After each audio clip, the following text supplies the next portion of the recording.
Well, hello there. I didn't see you come in. Make yourself at home. Have a drink.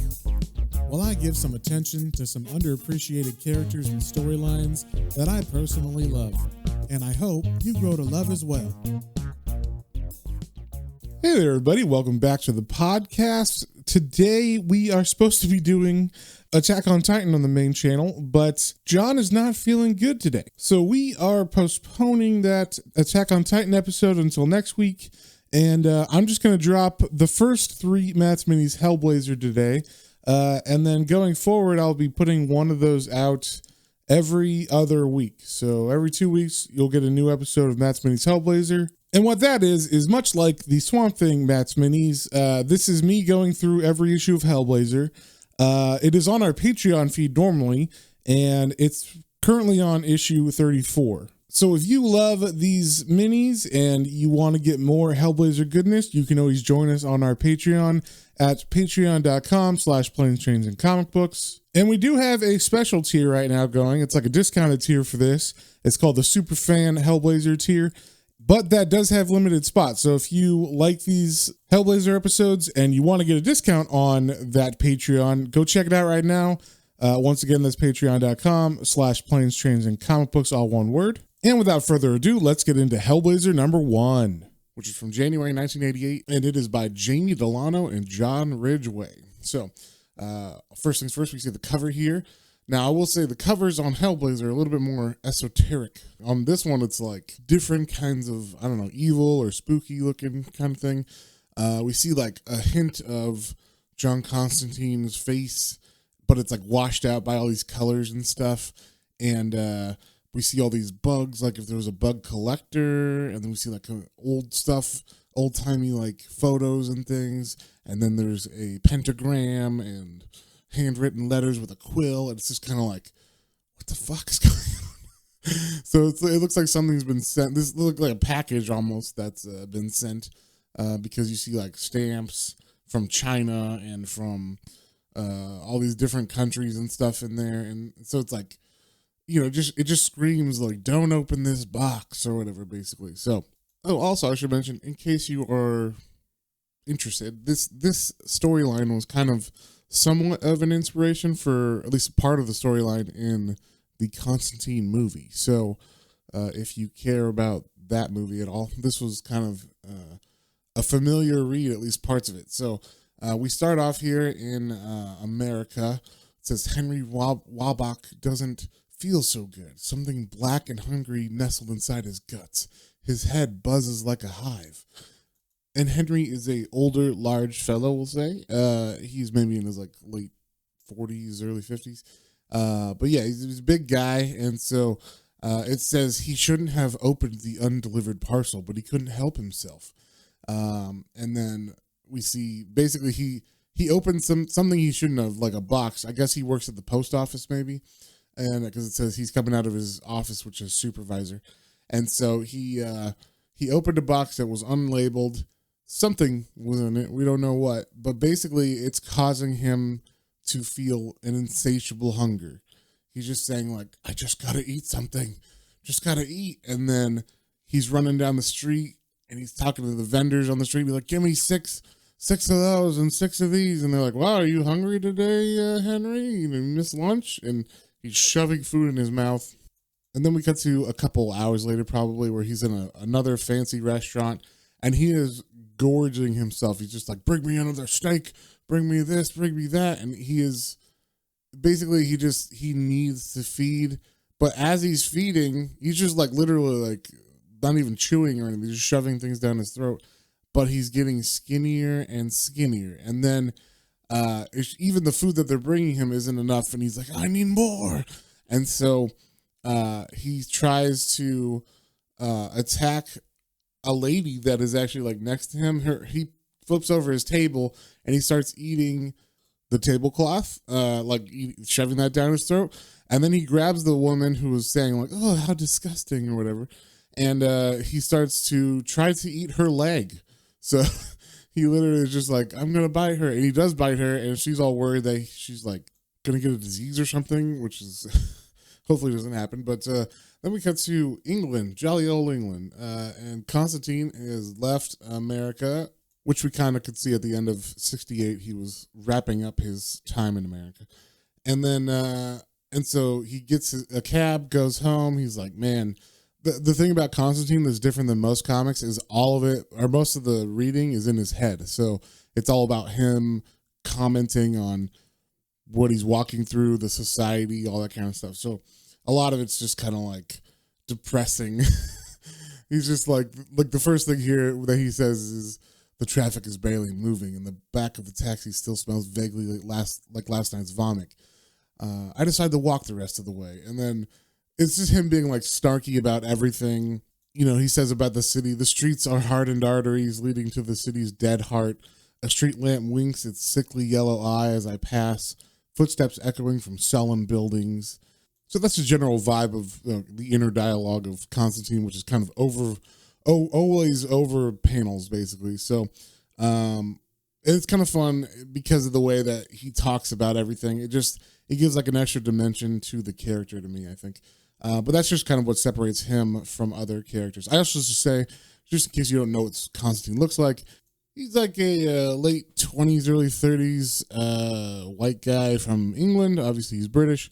He's got blonde hair, late 20s, early 30s, guy from England, white guy from England. He always wears like a trench coat and smokes a cigarette. So that's kind of his MO. That's his costume, we'll say. Always in silhouettes of him or anything, or black and white stuff. You can always tell it's him because they always show like the collar popped up and the smoking. And so that's like his cape and cowl, we'll say. But under that, he's always wearing like a dapper suit and stuff. He's definitely like a dapper traditional Englishman, like under that. So, but he's coming home to his where I guess he was living before, and which is kind of like a flat that he's renting from a nice woman. And right when he rings the doorbell, because he doesn't have his key, he's like, "Dang it, I forgot my key." He rings the doorbell and she's like, "Who is it?" And he's like, "It's me, John." And she comes up and she's like, "Oh, come on, you haven't been here for months." And I'm not going to do the accents, actually. It's too hard. I can't. I will not disgrace whoever English listeners are with my shitty English accent. So, but yeah, basically she just says like, "Hey, you haven't been here in months and I can't believe, I let that other guy stay here." And she's like, "Who?" And she's like, "Your friend Lester or Gary, I only let him stay there because I saw him a couple times with you and I knew he knew you. But basically he's been up there and he hasn't even left. I don't even know if he did leave or not. Maybe he did because I haven't seen him for a while." And so, and then she talks about how there's been like bugs everywhere and insects and stuff. So John Constantine's like, "God damn it." So it was like Gary Lester, bad news, basically. So he walks in to his apartment, and at first it looks fairly normal. He's like, "My home," and he takes off his trench coat, and we see he does have his dapper suit on underneath it. But as he sits down, he realizes, there's a pretty bad smell in here. He's looking around more clearly, and he sees, there's like heroin needles. That's great. He's like, "Man, fucking Lester, I can't believe you're doing heroin." Then he looks at what's in the heroin needle, and he says, "The pulp contents of the syringe set my skin crawling." And basically what's inside of it is a bunch of insects with the heroin. And he's like, "Ugh, like what the fuck?" And then he goes to the kitchen and it's even worse. There's just bugs everywhere. He opens the fridge. There's literally just like hordes of cockroaches just come out of the fridge. I guess either it was left open or turned off or something, but basically the bugs are eating everything inside. And he almost goes to like throw up, but he doesn't quite make it to throw up. And then he's like, "Oh shit, something's coming out of the bathroom." And he's like, "Okay." So he opens the door. He's like, "Whatever you are, come on out." And what he finds is his buddy Gary Lester, and his buddy Gary's like, "John, is that you? You got to help me, man. I'm sick with withdrawals. Feels like there's bugs all over me." And what we see is this dude literally has bugs all over him. He's sitting in the bathtub. His eyes are gigantic. He's a I don't know, mid-30s, late 40s man. He's going bald. He's like but he's just like super skinny. Obviously, he's a junkie. And yeah, he thinks he's tweaking out, but what actually is happening is he's actually covered with bugs. So it's like the reverse of what you would think is happening to him. So John's like, holy shit. And the best thing is like, he's like, please, John, don't leave me. And then the first thing John does is leaves him. He just walks out, shuts the door, and goes to buy Raid or whatever they call, was it bug spray over there? I don't know. Whatever brands they have. But then, so while he's in that store, I guess it'd be like the local bodega or whatever.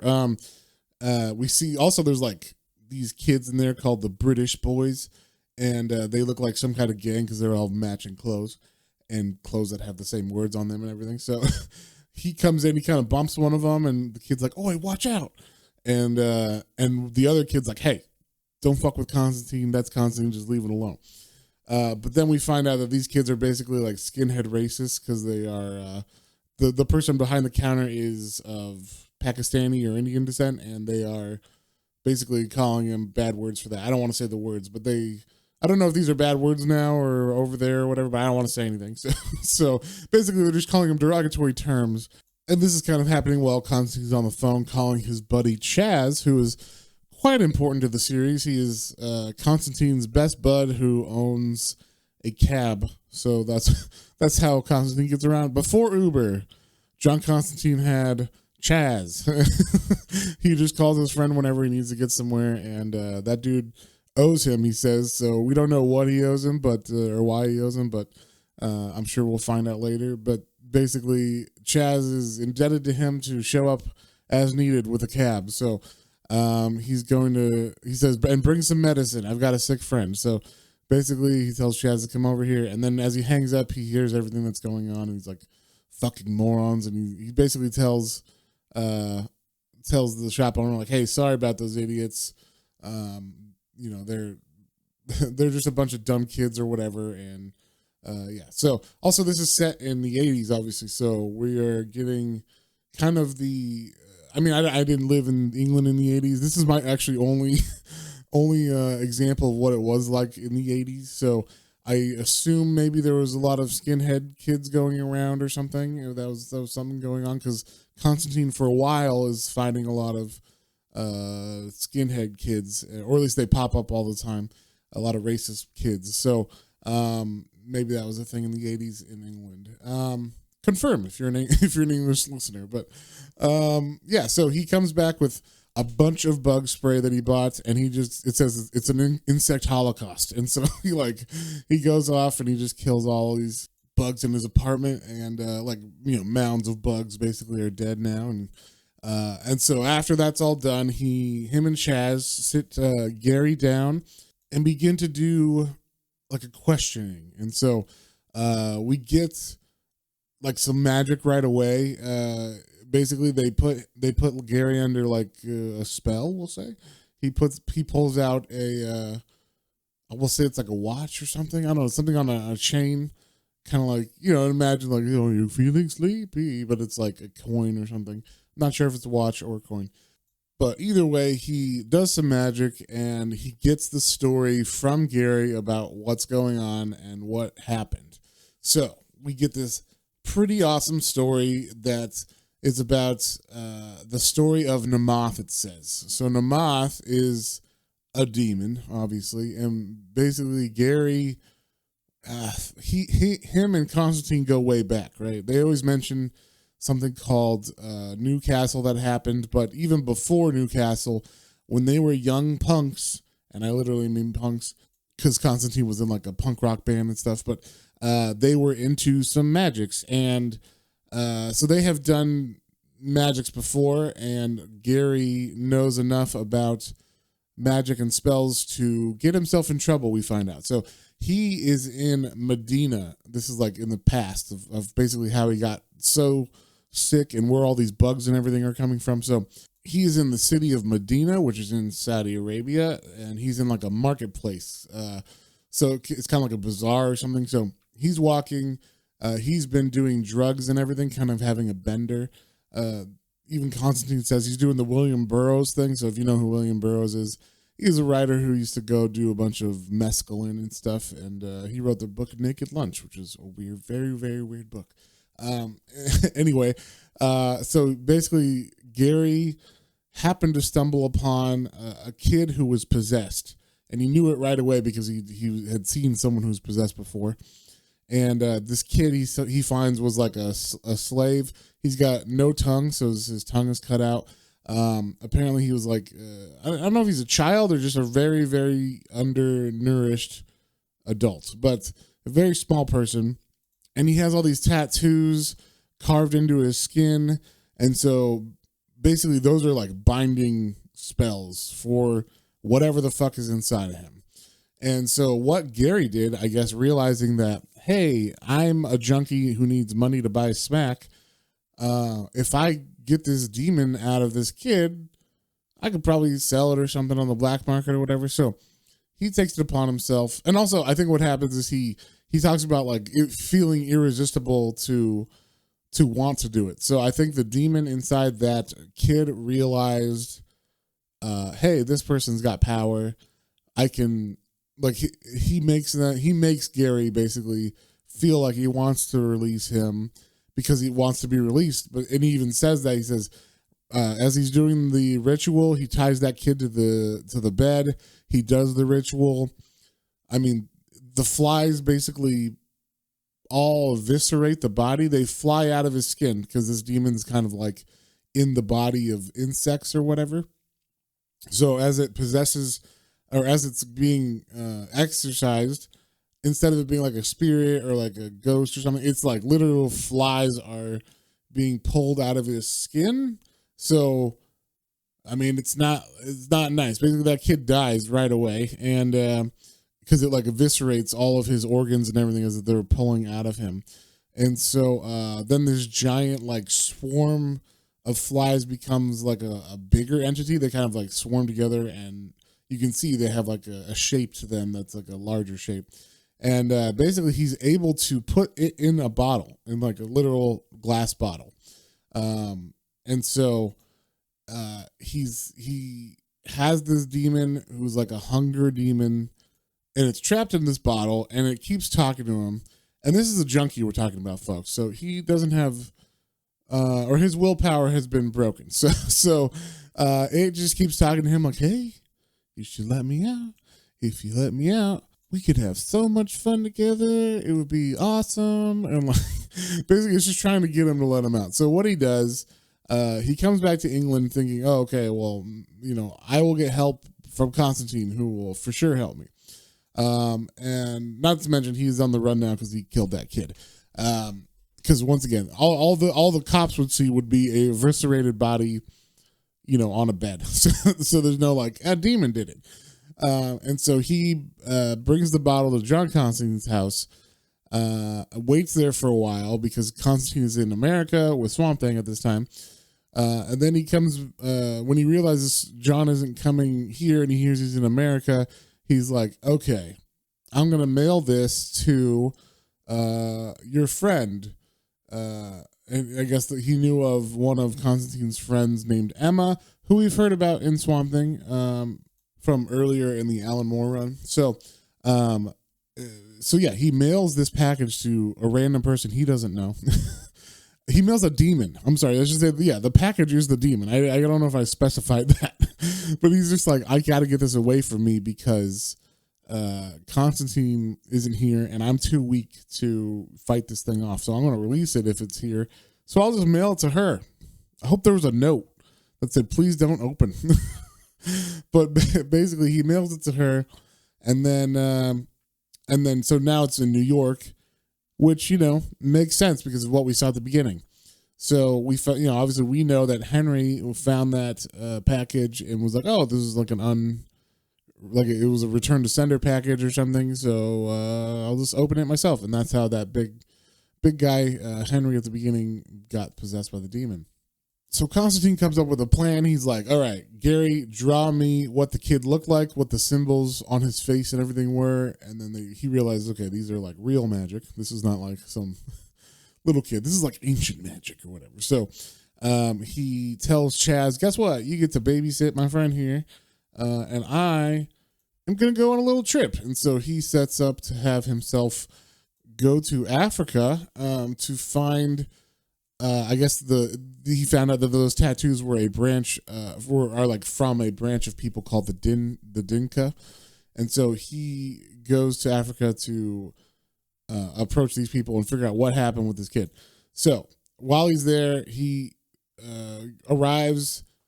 He gets all the way to this one village and finds out there's a man there who's like the local shaman or whatnot, and so he goes to visit him, and the guy's like, "Oh, I was expecting you earlier."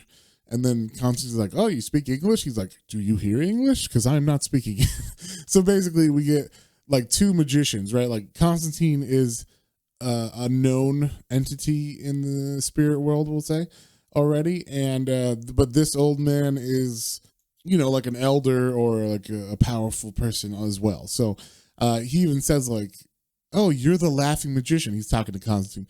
"Oh, you're the laughing magician. I dreamt about you once." So that's the name Constantine gets, is because he's like always sarcastically laughing at demons and hell and all that stuff. And so that's why he gets that nickname. So he tells John, okay, there was a hunger spirit, but like let me show you what happened. So he gets John to take a bunch of psychedelics, and they both have a psychedelic trip together, and it's a very cool trippy page of like the old man pulling out his eye and then pulling out John's eye and swapping them, and it's like it's not really happening, but that's what it felt like, I guess, to John, like psychedelically or whatever. But basically we find out there was a village that was overtaken by this spirit of hunger. Multiple people kept. Well, it's interesting because it says like this is a new demon, and it was born of like maybe the area, like the children. It keeps talking about like flies, flies always hungry in the desert, eating children's tears, and something happened from just maybe that circumstance or what. It's kind of unclear whether this is like a demon from hell or if this is like it just is born of this like horrible starvation. But so he tells them, yes, there was these starving people, but this demon happened and they looked to me for protection. So the only thing I could think of, or the only thing I could do, was they had to pick a boy from the village. We had to cut out his tongue so he couldn't curse me or curse us. And then I had to bind the demon into him and carve these things into his skin so that it would, physically bind the demon into his vessel. And so that's why when it got pulled out of him, it literally killed him, because it was like his skin was like the outside of a container. So there's no cork or anything. There's no way to get out. So the only way to do it is to pull it through. So Constantine learns about that. So now he knows, it's the demon Namoth, who's like a newer demon and is originally from Africa. So he ends up, I guess, he goes back to England, tells Chaz, "We're good. I know what's going on and I know what I need to do." So he takes Gary Lester to New York. And so now they're in New York, and they know that Namoth is there because, they're hearing the news of like, oh, this happened today where some guy, and it's not just food, what should you say? Because like, I guess maybe it's whatever your vice is that you're going to get hungry for. So John hears on the radio all these stories that have been happening, and it says, one of them says, "Well, today, horrified shoppers watch as Bruce Parker fatally crams himself with gemstones in the 57th Street store window." So basically, it's whatever you value or love or are greedy for, it makes you hungry for that kind of thing. So if you remember in the Constantine movie, there was a man who couldn't stop drinking alcohol or whatever. He thought it was like not coming out of the bottle, even though it was, and he drinks himself to death. That's kind of what this is alluding to. Whatever your vice is what you're going to go for. So they are going to another magician or another magic person that they know in the city. John calls him Papa Midnight. And so they go to Midnight's place. Turns out John is not really welcome there, so he has to sneak through the back door entrance. Because basically John is, he's a guy that's gonna, if he could steal some money from you by using magic or whatever, he will. So apparently he did that to Papa Midnight. He tricked him out of a bunch of money. So he's not really welcome there, but John's like, hey, Papa, do you want, like a hunger demon going around? I'm trying to help you out here. Look, I'll take care of it for you if you just, here, watch my friend. And his friend, Gary, he's a heroin addict. So he's having withdrawals because he hasn't been able to do heroin. And he's like, all you got to do is give him some heroin, Papa, and he'll be fine. He'll be with you or whatever. And then I'll come back and get him. And so so he leaves to go figure out what happened to Emma's place, because Emma, he knows is dead, but he's trying to find clues from the package and all that stuff. So he knocks on her door. Some guy answers, says she doesn't live there anymore. He's an artist as well. So I guess he's an artist who maybe picks up on either things that happen in, maybe he is psychic or something, or he's just a shitty person who draws stuff that is about deaths or whatever, or paints stuff about deaths. Because as Constantine walks in, he sees a painting of basically what happened to Emma, which is she jumped out the window, or was thrown out the window potentially from the bad guy that attacked her in Swamp Thing. And so Constantine's very pissed about that, but he's like, hey, did you get any mail or anything? And the guy's like, there was one parcel, but I sent it back to the post office. So that was a dead end. But then he ends up talking to Emma anyway, because Emma, the ghost of Emma, appears. And they kind of have a little heart to heart. It's kind of just his only time to say goodbye or whatever. But it's not really a ghost. It's kind of in his head or whatever, like you said. But he walks out of there as she's like, oh, I'll help you find the moth. So they walk out of there and down the street together. And it must look weird because he's talking to himself, even though she's there whenever they show her, she's kind of like a different color, or all purple or whatever. So you can tell she's not really there for everybody else. And then they see a guy that starts freaking out at a meat counter, and he just starts shoving steaks in his face. And it turns out he's a vegetarian, and apparently he really, really craved meat, even though he was a vegetarian. And so he kills himself. And as he does, these bugs fly out of his mouth, and John's like, ooh, I can follow those bugs and find out where Namoth is. And where Namoth is in a big fucking church. There's a giant cathedral, and Constantine follows the bugs into it, and we see the true Namoth. Namoth is a giant fly-looking demon. Very big. He's got, we'll say he's a fly, but he's got a lot more extra, we'll say, weapons or whatever. He's got these pincers. He's got creepy little arms that come out with 3 fingers. But yeah, he approaches, and then Constantine's like, come on then, you maggoty piece of hell meat, eat me. And he's telling the thing to go after him because he thinks, oh, I'm strong enough to fight it. And the apparition of Emma is saying, you idiot, John, get out of here. You're not strong enough. Now, I will say, in the church, there is also a priest, and the priest is looking up at Namoth with a cross, and it's basically Constantine happened to interrupt this scene from Namoth about to possess this pastor or this priest. And so Namoth is like, what the hell? What is this? And it looks at Constantine, and it says oh, he wants to fight. And so it goes to I don't know, lick his face, kiss him, whatever the fuck it is, but it's this tongue comes out of the fly's mouth, and it almost touches Constantine's face, and then he freaks the fuck out as Emma yells, run, you gotta run. And so Constantine runs away. We see the priest immediately get possessed by this demon, and the priest in his possession starts going after what he hungers for the most, or what he's greedy for the most. And that apparently is our Lord and Christ Savior Jesus, because he goes to the I don't know what it would be called, the altar or whatever, where there's a crucifix, a giant crucifix. There's a full-size crucifix with the actual Jesus on it, and he starts to eat said crucifix and Jesus. So that is what he lusts after the most. And then we cut to John, who's been running this whole time. He's out of breath. He's like, at least that got me out of there, and it'll do my lungs good to run like that. But he says, she was right. It's much too strong for me. I have to move fast now. I'm going to need Midnight, and I'm going to need Gary Lester, the poor bastard. So apparently he's got plans for Gary Lester that might not be in Gary Lester's best interest. But that is the end of the issue. That is issue 1 of Hellblazer. Great start.